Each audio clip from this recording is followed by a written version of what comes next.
Hayyeen egaa dhaggeeffattoota keenya akkuma beektan Truth in Love mata duree jedhuuni dhugaa jaalalaan waliin dubbachuu irratti Aff-Gaaffii Seefraa Tuubiif Ermiyaas Tuubii irratti qabannee akkuma isinii dhiyaachaa jirru kutaa kanaan dura darbe irratti hin beektu kutaa kanaan dura darbe irratti kiristaanummaaf siyaasa yaada jedhu irratti waliin dubbannee turre wangeelaawiinis jiru yaada bal'aa kaasnee dubbannee turre har'a immoo ergaa biraa isinii qabannee dhufnee jechuudha.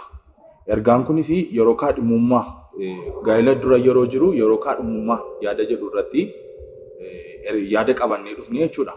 Kanaaf akkuma duraan wal barree Ermiyaas qabeessaa wangeelaawiinis jiru fuulumaan gara gaaffii keenyaatti darbinaa jechuudha. Egaa wangeelaaf gara gaaffiitti darbinu haala dargaggoonni jaarraa kana keessa jiranii dargaggoonni garaagaraa jaarraa kana keessa jiranii information garaagaraa wal makaan sababii jiruu fi namni yaada ifaa qabaachuu sababii qabuu fi yaaduma qabatamaa tokko qabaachuu sababii irra jiruu fi yaadotii asii gadi kaasan kan inni baasnu jechuudha. Dargaggooti irraa barataniifidha. Kanaaf akka isin immoo akka jireenyaattis gaa'ila keessa lixanii waggaa dheeraa jiraatanii akka wangeelummaa keessanittis akka lallabaa wangeelaa ta'uu keessanittis yaada wal bukkee qabdanii akka gorsaatiif akka barumsaatti nu laattu jechuudha. Kanaaf gaa'illi maalii isuma jirurraa jalqabna amma gaa'illi maalii jennee masiin gaafannee jalqabna. Gaa'illi yaada waaqayyootiin kan hundeeffame namoota saalaan faallaa ta'an lama gidduutti kan raawwatudha. Kana maalirraa kaane jenna seera uumamaa boqonnaa lama keessatti Addaamiif Hewaaniin waaqayyo jalqaba gaafa walitti fide warra saalaan faallaa ta'anidha. Gaa'ila kan jechisiisu bu'uura waaqayyo jalqabarraa jalqabe dhagatii ta'ee fi har'a kana wajjin waliin fakkaatiin iyyuu malee gaa'illi addunyaa irratti uumamu kanarraa faallaa haa ta'u malee nuuf hundee kan ta'u ka'umsa waaqayyo jalqaba gaa'ila dhaabedha. Gaa'ila gaafa dhaabe waaqayyo saalaan faallaa namoota ta'an lamaan gidduutti wal jaallachuudhaan walii ayyamuudhaan namoota lama gidduutti kan raawwatudha gaa'illi. Yaadi isin nuuf kaasan baay'ee yaada gaariidha.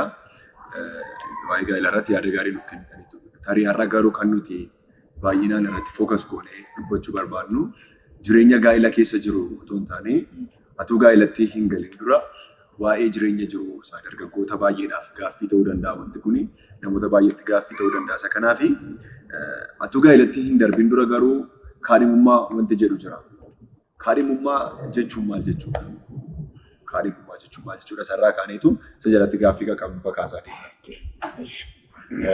Kaadhimummaan yeroo wal qorachuu, yeroo wal edda gaafatanii booddee yeroo wal qorannaa, yeroo qophii gaa'ila bor hundaa'uuf yeroo wal gaafatanii wal qoratanii yerootti qophii godhanudha. Gaa'ilaaf yerootti qophii godhanudha. Kaadhimummaan gaa'ila miti yeroo qophiiti malee. Gaa'ila miti.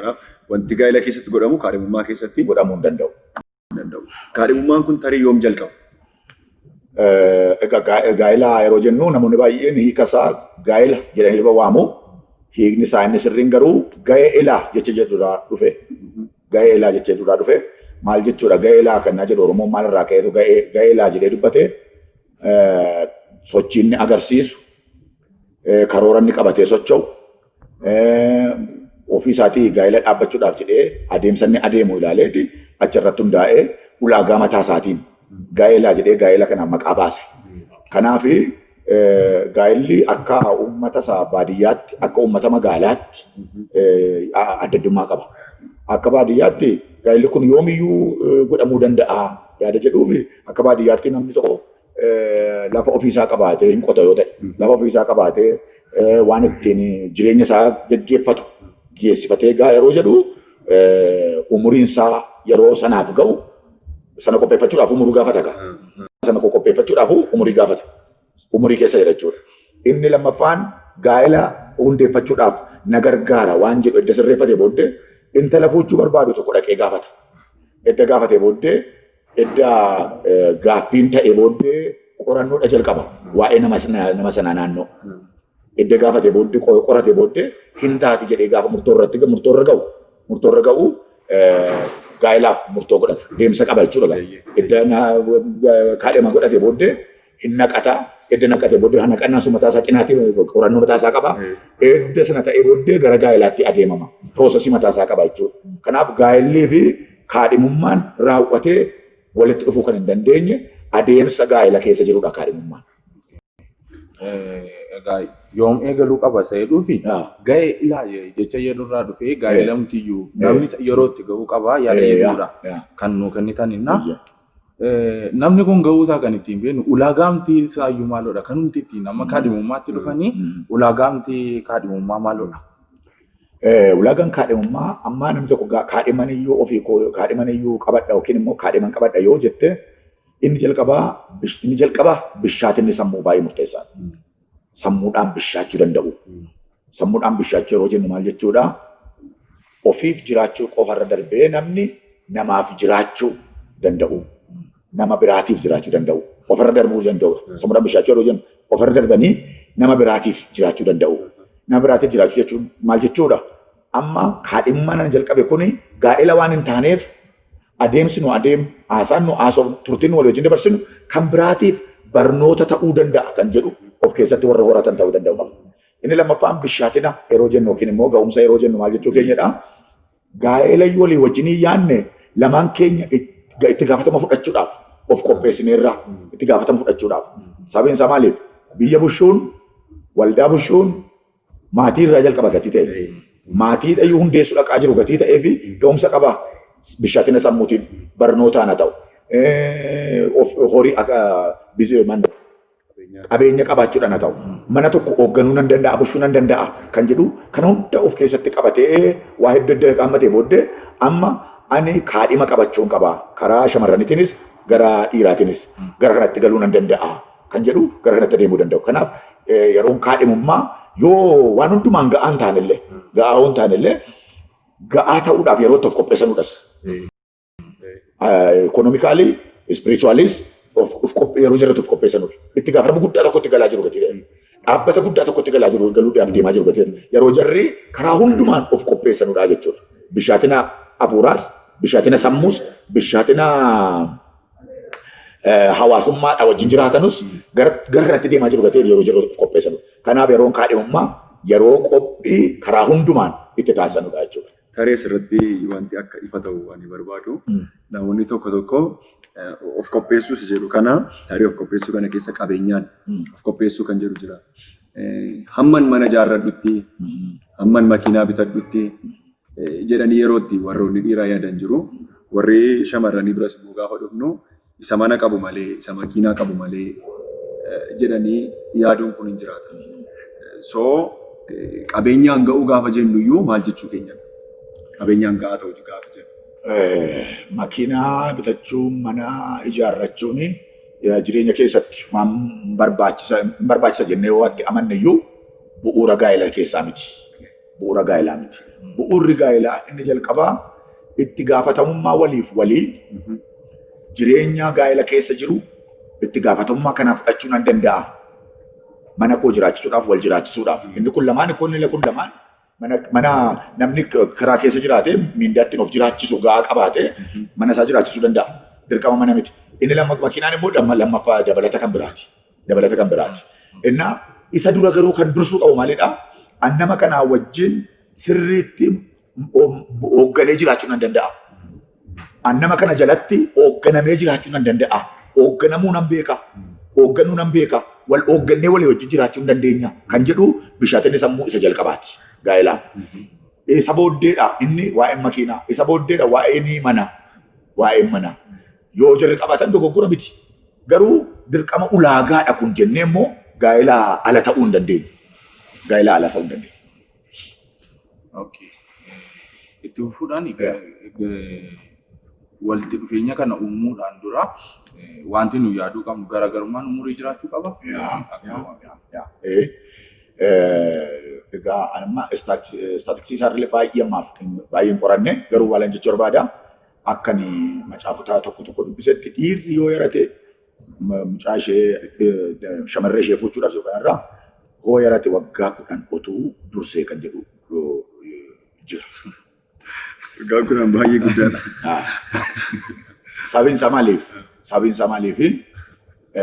jarri lamaanuu umuriidhaan sadarkaa tokkorra jiru yoo ta'e waan wal fakkaatu haasa'u walii obsuu hin danda'anii lammaffaa wal danda'anii walii wajjin jiraachuu hin danda'anii. Kanaaf otuu umuriidhaan biyaan amma kana dursee kan jedhu jira. Dirqama amma sana ga'uu qabaa kan jedhu itti ta'a miti. Otuu amma kana ta'ee gaariidha. Maaliif isheen isaa gajjalli jirtu ta'e isheedhaaf danda'u akka danda'utti obsuu fi akka danda'utti. Yoo umuriidhaan naannoo jiraatan garuu baay'ee rakkoo guddaa ta'u uumama. Rakkoon guddaan uumamu kun maalidhaa? Waan wal fakkaataa dubbatu, waan wal fakkaataa haasa'u, qaama hoogganuuf qaama hoogganamutu dhabama. Yeroo sana obsa dhabuudhaan nagaa bakka iddaa baddaa ishee akka taate dagar koo dhuftee booddee amala biraa fiddee hin jijjiiramte kan jedhu rakkoo keessa galu gatii ta'ee fi umuriidhaan tokko caalee inni dhiiraa caalee inni dhiiraa utuu caalee filatama utuu inni caalee mana isaa maanaaji gochuu danda'a kan jedhu jira. Umuriidhaan amma kanatti wal caalanii gaariidha. Yaada gaggaarii kakaasaa jirra. Tarii kaadhimummaa kanatti gaafa galamu namoonni baay'een gaafa akkas jedhu dhageenya. Fedha Waaqayyoo ta'ee fedha Waaqayyoo hin taane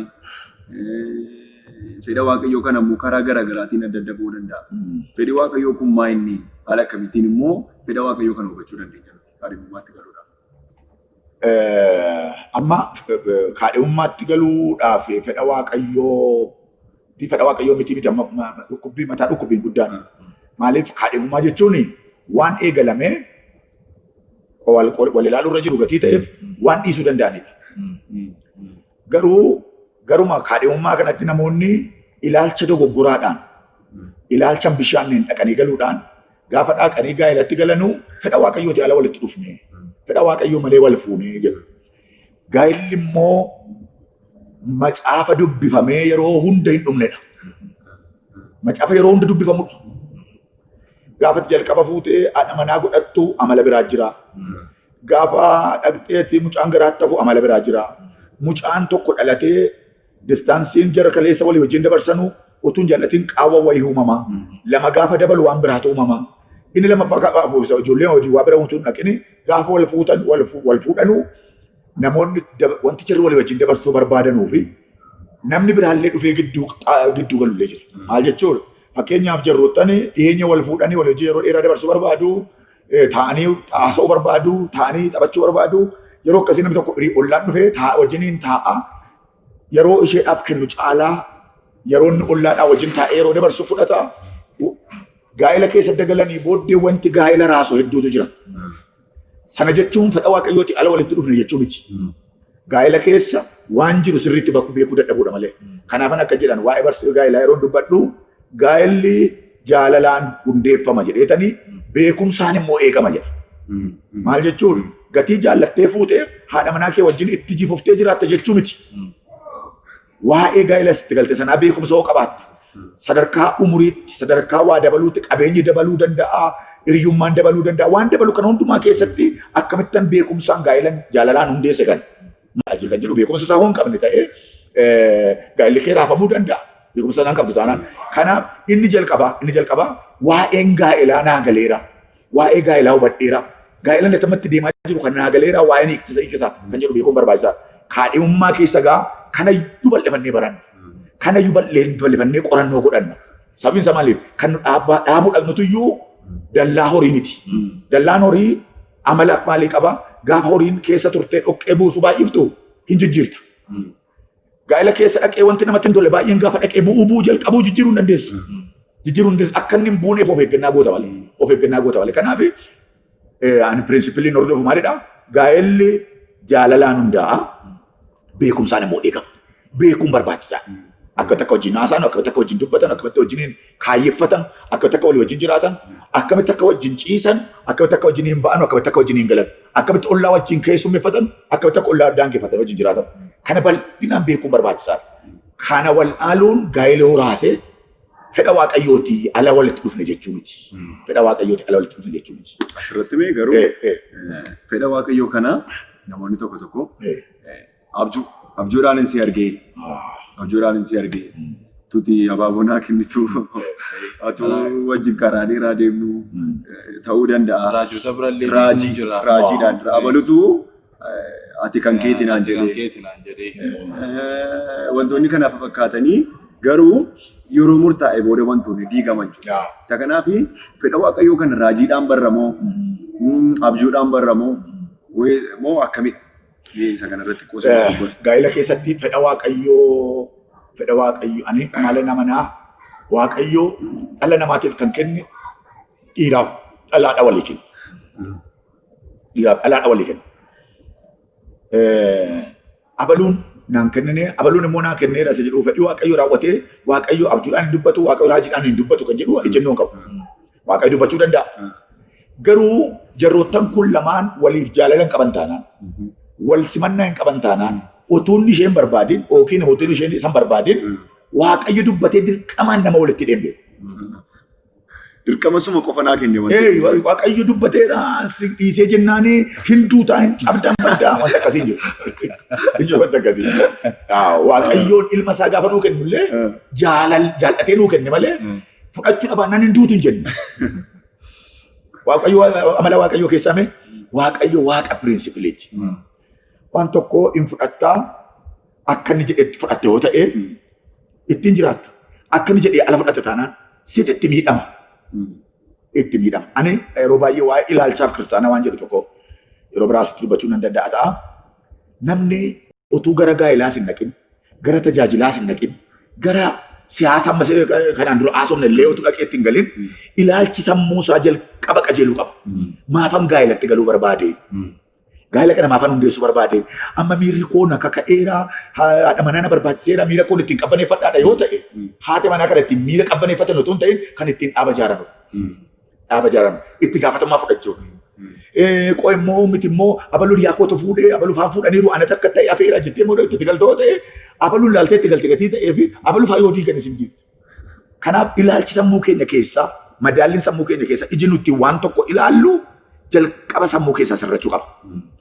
Waa'een kiristaanummaa, waa'een mana ijaaruu, manni nu ijaarre kun namoota biraadhaaf illee itti gaafatama biraa akka qabu keessi namaa jalqaba madaalliin isaa sirrachuu danda'u. Isa booddee nama fedha Waaqayyooti jennu maalidha? Fedhi Waaqayyoo hin dhufti, ati ilaaltaa, isheen ilaaltaa, jaalala wal madaalaa ta'een iyyuu wal jaallachuu dandeessa. Abjuu arguu dhiisuu dandeessa. Ergaas dhufuu dhiisuu danda'a. Ergaan dhufuu danda'a. Saana dhufee jabeessa ergaan yoo dhufe malee isa keessa kee jiru sana dhufee jabeessa malee nama wal hin barbaanne lamaan tokko raajee abjuudhaan fidee Waaqa dirqama walitti dhufu. Hiriyaa koo tokko tol tokko intala haadha manaa biraa iddoo biraa muluu wangeelii keessa waaqeffataa achitti haadha manaa yeki waldaan keessa jiru dhufe. Gaafa dhufee jedhu intala baay'ee waldaa keessa diibootii taate baay'ee kadhattu tokko jaallate. Hin jaallatee ani mun intala sana baay'een kabaja bor eessa geessi jedhee eegaa waldaa keessatti. Gaafa kan isaa gochuu barbaadu jalqaba na waame mana isaatti. Akkan waan akkasii balaaleffa dhugatee beeku manatti na waame abjuu kootiin hedheennaanii anatu mana bareedaa keessatti bakkee taa'aa jedhu yookiin bakkeedhaan dhaqee taa'e. Gaafa dhaqee taa'uu iddoo akkasii akkamitti teessi jettee dhuftee wallaan soonaan qabdee namoo attee na gangashi ta'e. Bakka bareedaan dhaqee balleessa gatii ta'e jedhu. Waaw! Ani ibsu gidduu rakkoo wayii jiru akkamitti rakkoo uumuu danda'a gara hunka dhannaree sana daddabe. Akkan intala barbaadaa jiru hin beekan.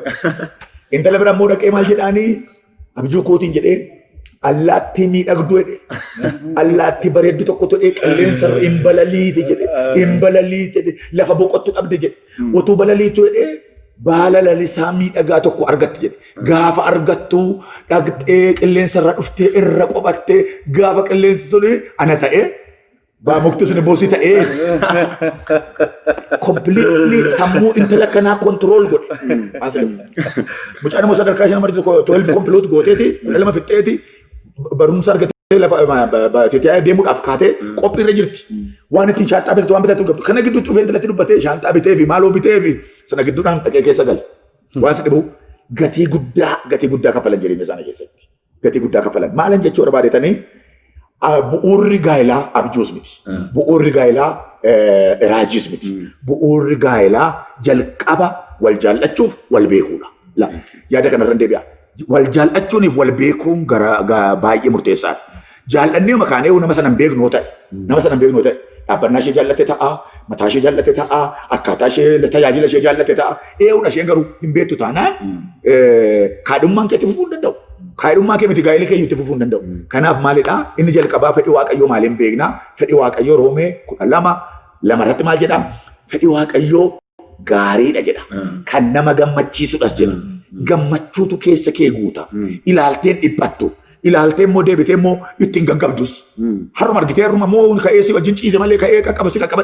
Maaliif hojjettee kaayyootu si keessa jira gatii ta'e. Yennaa ilaaltu akkasumatti jaallattaa. Hoo jaallattee kaayyoo si keessa jira. Fedha fooniitiif si ariifachiisa. Tun ta'in kaayyoo boru ijaartu sanaaf si ariifachiisa. Isaaf immoo teessee sagantaa baasuutu keessa keetti dhufa. Ishee keessas kana jira. Isa keessas kana jira. Fedhii Waaqayyoo gaariidha. Fedhii Waaqayyoo namoota lamaan wal simachiisa, wal fudhachiisa. Dhiibee walitti fidu fedhii Waaqayyoo. Namoota wal jaalachiisa. Dhaggeeffattoota keenya dhaggeeffachaa jirtu kaadhimummaan maaloodha? Gaa'illi maaloodha? Gaa'ila keessatti raajummaan maaloodha? Wal jaallachuu keessatti raajummaan maaloodha? Abjuun maaloodha ta'edullee namoota baay'ee mudannoon kun akka inni mudatee shakkiin qabu yoo tarii isin mudanne ta'e immoo hiriyoota keessanitti liinkii kana taag gochuu dandeessu, namni irraa akka baratuuf sheer gochuu dandeessu, sabskraayibii cuqaasaa itti fufnee yaadota garaagaraa kaasnee haasofna jechuudha. Akka irraa barattan abdii guddaa qaba. Okay, galatoomii paaster. Ani yaada gurguddaa Afriikoodhaallee barumsa gurguddaa fudhachaa tan jira. Itti fufee kan inni gaafachuu barbaadu kaadhimummaa sana keessatti jaalalaan qabamuu wanti jedhu jira. Jaalalaan qabamuun kun mallattoon isaa maali? Tarii ibsuudhaa fi namoonni tokko biddeenna cufee bakka nyaachuu hin dandeenye siif jedhee biddeenna cufaa hirribatu nan qabu. Wantoonni kana fakkaatan jiraatu. Mallattoon jaalalaa nyaati nama cufuudha. Mallattoon jaalalaa irra godhamuudha. Keessuma gallee haasofnu mallattoo isaatii kun. Jaalalli akka warra gooftaa hin qabne akka ammati jette kana ta'uu danda'a. Jaalalli inni kaadhimummaa gara kaadhimummaatti nama geessu fedhii Waaqayyoo keessa jiran jennu. Fedhii Waaqayyoo keessa jiran jennu ulaagaa mataasaa qaba.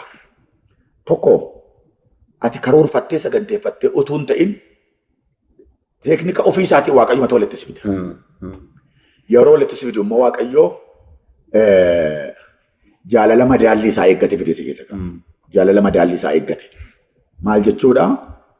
Yoo waa'ee ishee yaaddee hin gammaddaa caalmaatti akkati keessi kee aara galfatu, keessi kee boqotu godhaa, akka waan isheen obboleettii kee taateetti akkati iddoo laattuuf isheedhaaf yaaddu godha. Akka isheen immoo siif yaaddu godha. Walii yaaduu keessa jira jechuudha. Waliif yaaduu keessa jira. Mataa dhukkubbii hin qabu, hirriba dhowwuu hin qabu, buddeen nama dhowwuu hin qabu, namarraa adda baasee kophaa nama teessisuu hin qabu. Raawwattee gaafa waa'ee ishee yaaddu gammachuutu sitti dhaga'ama, nagaatu sitti dhaga'ama, fuulduratti karooratu keessa kee bulaa. Akkati garaa laaftuuf si godha, akka isheen garaa laaftuuf si godha. Si galee garaa walii laaftu. Innaa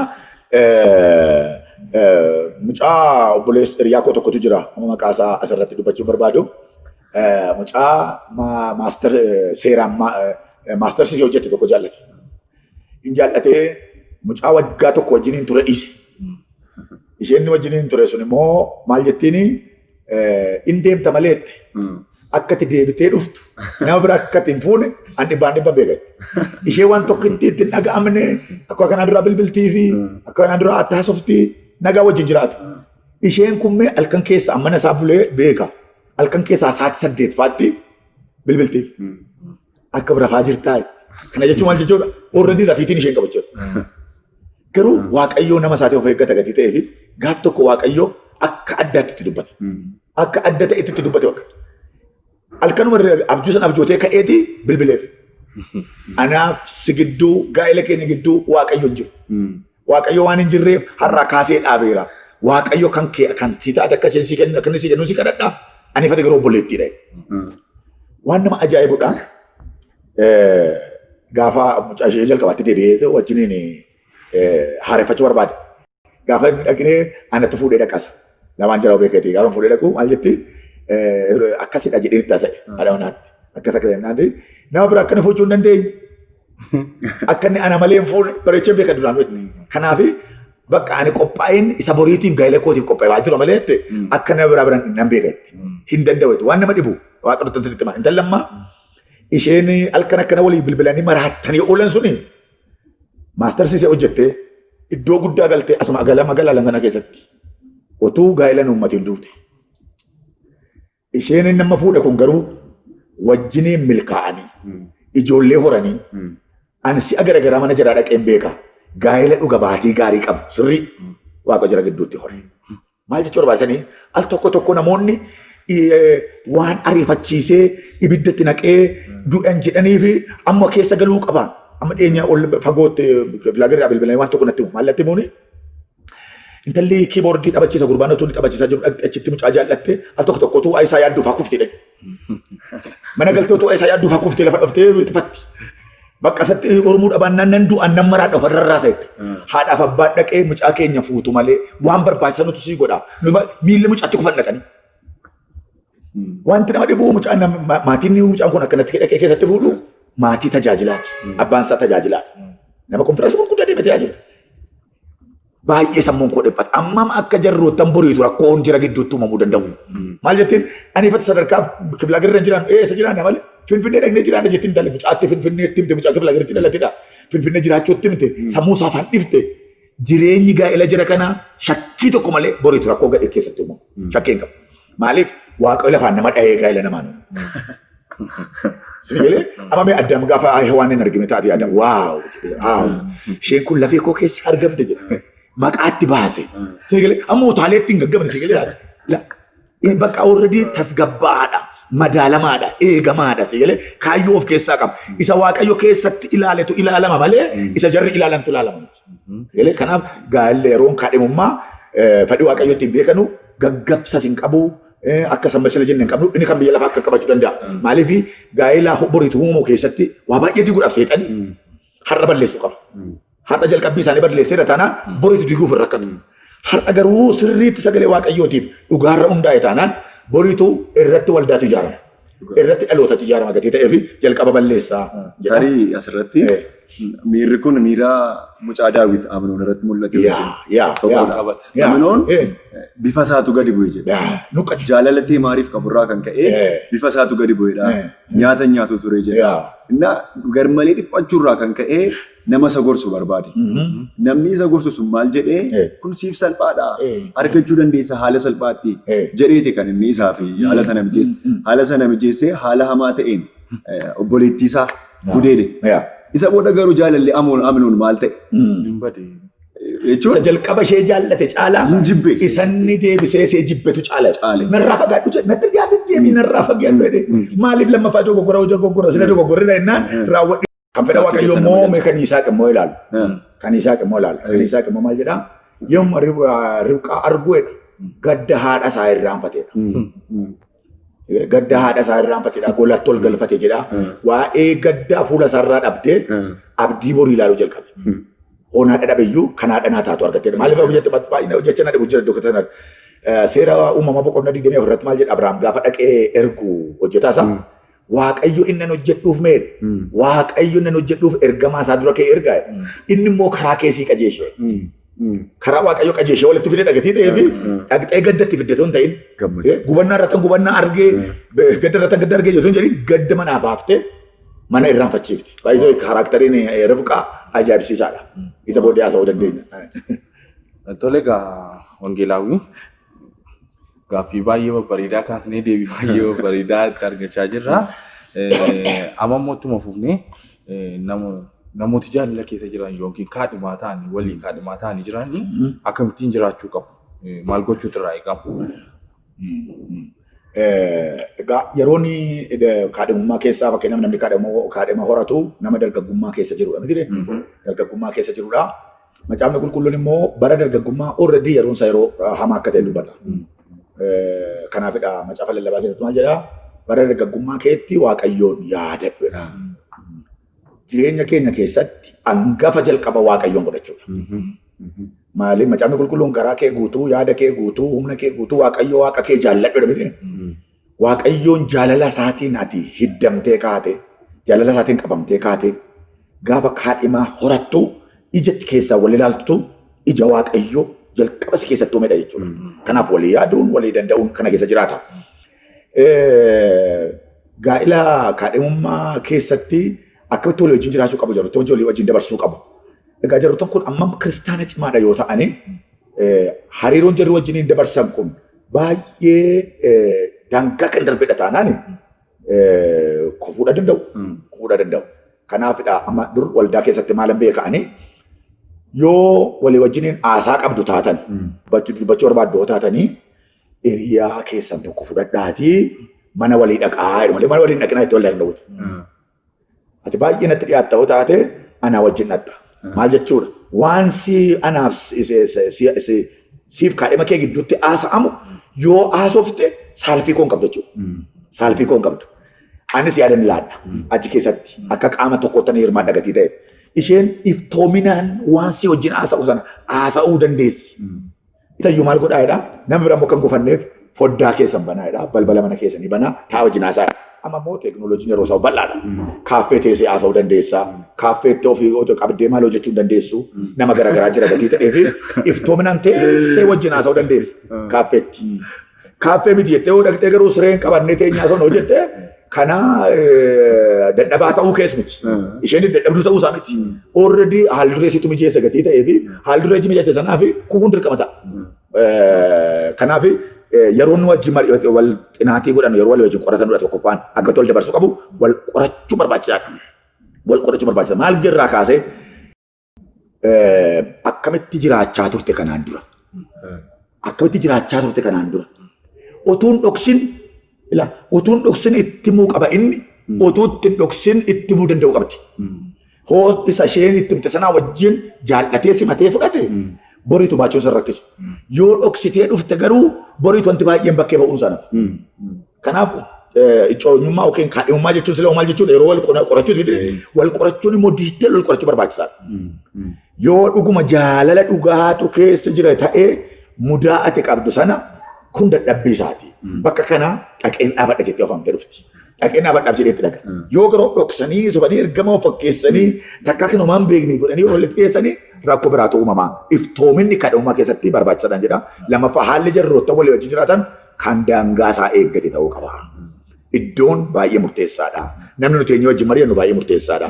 Otuu danda'ame akka kootitti kadhummaa keessa yeroo walii wajjin dabarsanu nama isaan lamaanuu iftoominaan taa'ee waan hundi wajjin haasa'e iftoominaa wajjin haasa'u otoo of gidduudhaa qabaatanii dhimma namoota akkasii otoo qabaatanii baay'ee gaariidha jedheetan amana. Egaan wangeelaawi ergii waa'ee kufaatii kaastanii gaaffii tokkoon isinii kaasaa. Yeroo kaadhimummaa keessatti jaalalleewwan wal dhungachuun yookiin wal dhungoo wanti jedhu